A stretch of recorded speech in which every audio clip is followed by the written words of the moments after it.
자, 안녕하십니까 여러분들, 라비입니다. 오늘 살펴볼 제품 같은 경우는 세계의 파괴자 피규어라이즈 스탠더드로 발매한 가면라이더 디케이드에 대해서 한번 살펴볼까 합니다. 역시 가면라이더 디케이드라고 한다면 가장 먼저 떠오르는 이름이 뭡니까? 바로 세계의 파괴자라고 합니다. 그 세계의 파괴자라는 이명답게 굉장히 뭐랄까, 뭐만 했다 하면은 세상을 부숴주겠다, 이 세계를 파괴하겠어 라는 그런 말을 하면서 굉장히 뭐랄까, 본인의 강력함을 과시한다는 느낌이 없지 않아 있었죠. 하지만 그 강력함을 확실하게 보여줬던 라이더도 이 가면라이더 디케이드였던 것 같습니다. 사실상 이런 모습들을 굉장히 많이 보여줬던 거는 장착자 카드야 츠카사의 그 매력 터지는 성격이라고 말씀드릴 수 있을 것 같아요. 여유롭고 자신만만하고 건방지지만 그래도 뭐랄까, 사랑스러운, 뭐랄까, 매력에 빠지는 그런 느낌의 캐릭터였기 때문에 디케이드라는 존재 자체가 처음에 등장했을 때 여태까지 다른 라이더들을 전부 다 박살을 낸다? 라는 부분에서 반감을 사기도 했었지만 그래도 그런 모습을 보여주었기 때문에 많은 팬들의 눈을 사로잡을 수 있었던 캐릭터였다고 저는 생각을 합니다. 그리고 디케이드라는 친구가 이제 지오에서도 등장을 했었죠. 거의 근 4호 라이더급으로 등장을 하긴 했었습니다만 사실상 그냥 지나가던 가면라이더였기 때문에 그냥 깔짝 도움 주고 깔짝 해결해주고 깔짝 사라지는 그런 모습을 보여주기도 했었습니다. 이렇게 봐도 저렇게 봐도 뭐랄까, 밉지만 그래도 진짜 듬직한 그런 녀석이었다고 생각을 하기 때문에 아마 이번 리뷰도 반가우신 분들이 꽤 있지 않으실까라고 생각을 합니다. 자, 먼저 정면부터 살펴보도록 합시다. 정면 같은 경우에는 그래도 그나마 여태까지 나왔던 피규어라이즈 스탠다드 중에서도 가장 마지막에 나왔던 친구이다 보니까 프로포션 자체는 굉장히 잘 잡혀있다라는 느낌이 굉장히 강합니다. 다만 이제 얼굴이 약간 커 보인다라는 느낌이 없잖아 있고요. 그리고 이제 하체가 원래부터 조금 짧아 보이기는 했었습니다만 유독 좀 더 짧아 보인다라는 느낌이 있죠. 이 부분은 얼굴이 약간 커서 그런 게 아닐까 라고 생각이 들기도 합니다. 그래도 제가 조립하면서 정말 재밌게 조립했던 부분이 바로 이 얼굴 부분입니다. 정말 다사다난합니다. 요 위쪽에 있는 이 바코드 부분들 있지 않습니까? 이게 정말 얇은데 파손되면은 답도 없어요. 하지만 끼워 먹어서 이렇게 렌즈까지 전부 다 보관까지 끼워 놓은 상태면은 야, 근데 진짜 색분할 하다는 진짜 기똥차게 잘했구나 라는 그런 감상평을 받을 수 있을 겁니다. 조립을 좀 어느 정도 해보신 분들이라면은 더더욱이 그런 모습들을 확실하게 받으실 수 있을 것 같고요. 다만 여기서 한 가지의 미스 포인트라고 한다면 역시 이 머리 위쪽에 있는 이 노란색 실 보이시죠? 요 부분이 완전히 미스입니다. 이게 실이 팍 하고 붙는 느낌이 없어요. 딱 맞아야 되는데 그런 부분이 전혀 없어서 웬만해서는 이 부분 조립하시기 전에 노란색으로 도색하시는 것을 추천드립니다. 그리고 이어서 장점을 조금 더 말씀을 드린다면은 일단 색분할 자체가 상당히 잘 되어 있어요. 어느 정도 실을 사용하는 것은 있습니다. 사용하는 부분은 있지만 그래도 이렇게 핑크색 부분이라던가 흰색 라인, 그리고 이제 검은색 파츠 같은 경우도 상당히 잘 나타냈다라는 모습을 살펴볼 수 있었습니다. 조립하면서 야, 이걸 이렇게 분할을 하는긴 하는구나 라는 생각도 꽤 많이 들었을 정도니까요. 다만 실은 상당히 많이 들어갑니다. 그만큼 실도 많이 들어가는 건데 특히 이렇게 십자 부분 있죠? 이 디케이드의 십자 부분, 이 안쪽에 있는 검은색 라인 같은 경우도 전부 다 실로 구성이 되어 있고요. 이 어깨 위쪽과 어깨 아래쪽에 있는 검은색 라인이 전부 다 실이고요. 특히나 이 팔뚝 쪽에 있는 이 핑크색 부분이 실이더라고요. 제가 붙이면서 가장 어려웠던 부분이 이 부분이었던 것 같아요. 이 부분이 위쪽을 덮고 아래쪽까지 전부 다 덮어야 되는데 재단이 잘못 맞으면은 요런 식으로 많이 삐뚤삐뚤하게 되더라고요. 그래서 이 부분 하실 때는 조심하시길 바래요. 그리고 의외의 복병이라고 볼 수가 있는 것이 이 허벅지와 이 종아리 사이 부분 있죠? 여기에 또 검은색 실들이 들어갑니다. 여기 지금 실 이렇게 살짝 삐져나와 있는 거 보이시죠? 이런 부분까지도 전부 다 실이 들어가기 때문에 실의 사용도가 상당히 많다라고 볼 수가 있을 것 같습니다. 그래서 외형의 전반적인 평가 같은 경우에는 그래도 디케이드의 느낌을 잘 살리긴 했는데 역시 피규어라이즈 스탠다드 시리즈군답게 실이 상당히 많이 들어갔다 라고 말씀드릴 수 있을 것 같습니다. 그래도 점차 발전하는 피규어라이즈 스탠다드 시리즈이기 때문에 앞으로 발매할 류키라던가 아기토 쪽에서도 나름 그래도 행복 회로를 굴려볼 수 있지 않을까 라고 생각을 하기도 합니다. 디테일 하나만큼은 상당히 잘 빠졌다 라고 말씀드릴 수 있기 때문이죠. 자, 그럼 이어서 이 디케이드의 가동률은 어떨까요? 가동률 같은 경우는 그냥 한 번에 딱 알려드리도록 하겠습니다. 일단은 크게 돌아가는 모습 볼 수 있고요. 아래 위로는 그렇게 크게 움직이진 않습니다. 그리고 어깨는 자동적으로 위로 올라가지만 하나, 둘, 셋 해서 굉장히 크게 움직이는 거 볼 수 있고요. 앞쪽으로도 당연히 쫙 하고 움직여서 반대편까지 움직이는 것도 볼 수가 있겠고요. 다만 이제 허리 같은 경우는 뭔가 뭐랄까 조금 아쉽습니다. 위쪽 가동이 없어요. 예, 위쪽이 아예 거의 뭐 있지 않는 모습이라고 봐야 될까요?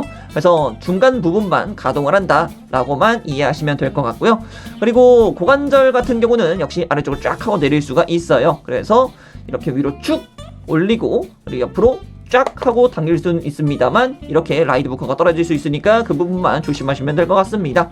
그리고 위로 쭉 하고 올려서 무릎 관절 같은 경우는 뭐 정말 문제없이 이중관절로 쫙쫙쫙 움직이는 거 볼 수 있겠고요.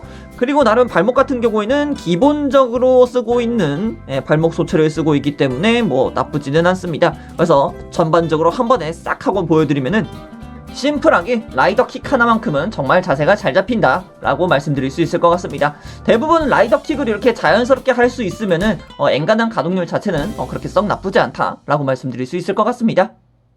자, 그리고 이어서 또 볼 수 있는 게 부속품들이라고 볼 수가 있을 것 같은데, 이번 디케이드 같은 경우에는 부속품이 굉장히 빵빵하게 들어간다고 말씀드릴 수 있을 것 같아요. 역시 가장 먼저 설명드릴 파츠는 바로 이 액션 베이스라고 볼 수가 있겠습니다. 이 액션 베이스 같은 경우는 전용 파츠를 통해서 제품 뒤쪽, 엉덩이 쪽이라고 볼 수가 있겠죠. 엉덩이 쪽에 있는 홈 부분에다가 끼워주시게 되면은 간단하게 세울 수 있다라는 점이 있습니다. 이렇게 베이스를 사용해서 위쪽으로 올리시거나 아니면 이제 라이더 킥을 할 때, 그럴 때 많이 사용하시면은 아주 좋을 것 같죠. 자, 그리고 DK 드라이버 같은 경우는 이렇게 네오 DK 드라이버와 기본 DK 드라이버가 들어가 있습니다. 그리고 이 DK 드라이버 같은 경우는 이제 이렇게 닫혀있는 버전과 이제 열려있는 버전이 따로따로 있기 때문에 여러분들이 취하고 싶으신 카드 연출들을 다양하게 취해주시면 될 것 같습니다. 당연히 카드 같은 경우에도 DK 드라이버 안에 이렇게 들어간다는 느낌이 있기 때문에 확실하게 그런 부분들은 디테일로 나타내주고 있습니다. 카드를 안쪽으로 넣어볼까요? 한번 쭉 하고 넣게 되면은 내부에 로고가 살짝씩 보이는 것을 볼 수가 있겠습니다. 이 앞쪽에 있는 붉은색 파츠 같은 경우는 클리어 파츠이기 때문이죠. 자, 그리고 앞서서도 봤지만 라이드 부커의 건모드라던가 이렇게 소드모드 파츠도 전부 다 들어가 있습니다. 다만 손 파츠 같은 경우는 이 하나밖에 없다는 것을 말씀드릴 수 있을 것 같고요. DK 다면은 절대 빠질 수 없는 손이 있죠. 카드를 앞쪽으로 쥐고 있는 손 파츠도 하나 부속이 되고 있습니다. 당연히 라이더 카드들 같은 경우도 굉장히 많이 부속이 되고 있는데요. 앞서 봤던 라이더 카드들 말고도 이런 식으로 굉장히 많은 카드들이 들어가고 있습니다. 자, 얼추 보이시나요? 일단은 위쪽으로부터 슬래시가 있고요. 블래스트, 그리고 이제 일루전, 그리고 이제 인비저블, 그리고 이제 논 카드가 있을 것 같고, 아래쪽으로는 이제 지오, 빌드, 에그제이드, 코스트, 드라이브, 가이무, 위자드, 포제, 오즈, 더블, 기바, 데노, 카부토, 히비키, 블레이드, 파이즈, 류키, 아기토, 쿠가 순으로 내려와 있는 것을 볼 수가 있겠습니다. 이쪽 같은 경우는 플라스틱 재질입니다. 그래서 진골 조제에 들어가 있는 그쪽과 완전히 동일한 사양이라고 봐도 무관할 것 같습니다. 뒤쪽 같은 경우도 깔끔하게 로고들이 전부 다 있는 것도 살펴볼 수가 있겠죠. 그리고 그 외적인 손파츠를 한다면 편손 한 세트와 주먹손 한 세트 부속되어 있다는 것을 다시 한번 말씀드립니다. 자, 그리고 마지막 디케이드를 하면 무엇이겠습니까? 가면 라이드 아니겠습니까? 가면 라이드를 할 수 있다라는 그 파츠들을 일단은 전체적으로 전부 다 넣어 주었습니다. 앞서 발매했던 다른 피겨 라이즈 스탠다드를 군들 걸 말이죠. 그래서 뭐 빌드도 있을 것이고, 그래서 뭐 또 카부토도 있을 것이고, 뭐 이제 뭐 더블도 있겠죠. 더블도 있을 것이고, 그리고 이제 뭐 쿠가 또 있겠죠. 그리고 이제 가장 근래 디케이드보다 먼저 발매했던 뭐 히비키 같은 것도 있을 거라고 생각을 합니다. 이 친구들의 벨트를 호환시킬 수 있는 것들이 전부 다 들어가 있습니다. 그래서 일단은 한 두세 개 정도만 일단 한번 해보도록 하겠습니다. 진행해보도록 하죠. 자, 그럼 에그제이드를 먼저 시작해보도록 할게요. 일단 허리 완전히 분리를 하고, 벨트 빼고, 옆에 있는 것도 빼고, 이제 벨트 이렇게 나와있죠. 원래 기존의 벨트를 분해를 시켜줍니다. 그리고 이제 디케이드에 들어가 있었던 또 다른 런너에 이렇게 에그제이드에 맞게끔 되어 있는 벨트가 하나 부속이 되어 있을 겁니다. 요 친구를 껴주시고 다시 상체 껴주신 다음에 그대로 DK 드라이버를 끼워주시면 됩니다. 자, 이렇게 끼고 이제 또 라이드 부커도 껴줘야겠죠. 라이드 부커도 이렇게 탁 껴주게 되면은 디케이드가 변신한 에그제이드의 형태로 된다라고 말씀드릴 수 있겠습니다. 자, 어떻습니까? 예, 벨트 하나만 바뀌었는데 뭐랄까 호조 에무가 변신했던 에그제이드가 아니라 카도야 츠카사가 가면라이드 했다라는 느낌이 굉장히 강하죠. 예, 이렇게 또 다른 친구들도 한번 계속해서 진행을 해보도록 할게요.